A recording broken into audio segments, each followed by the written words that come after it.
Hello and welcome at metaquip.nl. Since we're close to Christmas, I thought I'd do some extra and show you some examples of what you can do with glass engraving. So a simple jar, which you normally hold your beans or your carrots in, can be then used as a candle holder.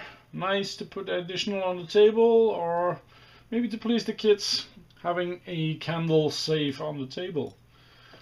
To make them, we simply go first to internet and start looking for pictures. In this case, I've looked for pictures of stars.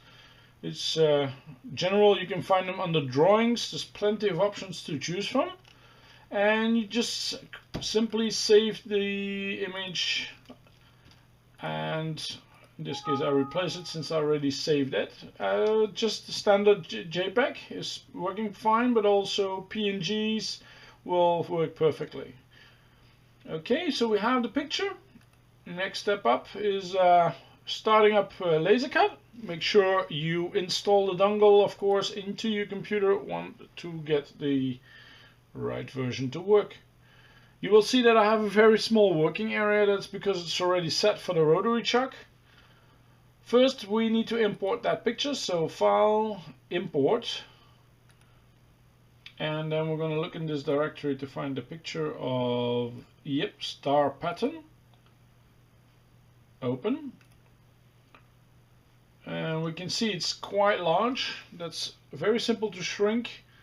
I know roughly my sizes I want to work on because the jar is roughly 8 centimeters high, so I can press Ctrl G and fit the dimensions. So another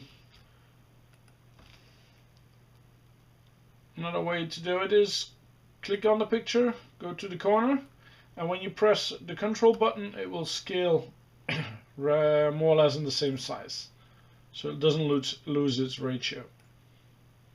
Control G. So in this case, I would like to get here at 80, so that would be roughly 120 in X and 80 in Y direction. So that's my picture. Since the rotary chuck is oriented in the different way, we have to rotate the picture. So we go to Draw and then to Rotal, which is apparently Chinese for rotate. We're going clockwise, so that's minus, and we need 90 degrees. And there's my picture. I'm gonna move it up on the top. Okay. And it would be nice to have an area blurred out at the bottom, just engraving, so you don't see that metal cup holder which you use normally for those small candles. So simply go to Draw, Rectangle, snap onto the top, go to the bottom,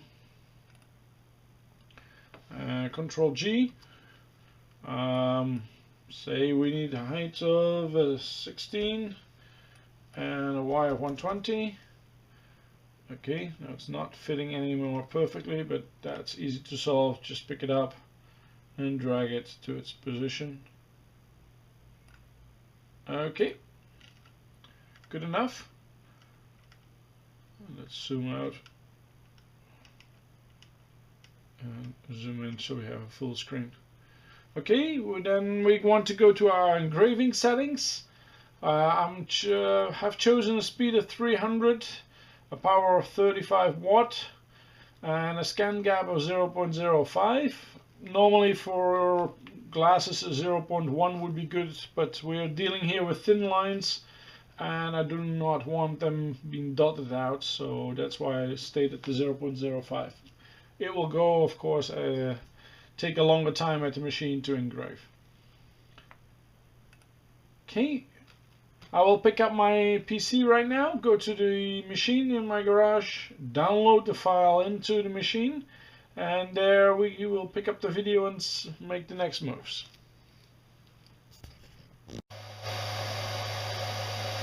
So here we are at my laser machine which I have at home. It's the MQ5030. I installed the rotary chuck already, and I took a jar and I filled it with water to have some more weight for doing the engraving. Place it under the chuck and check for the height of the engraving head if it is at the correct height.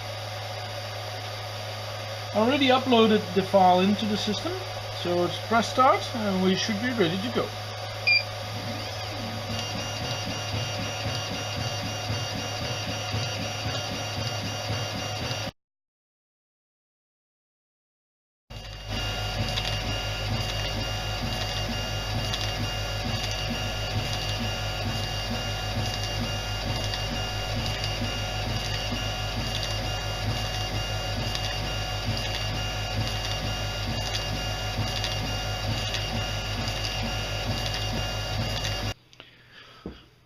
So here we are back in my office.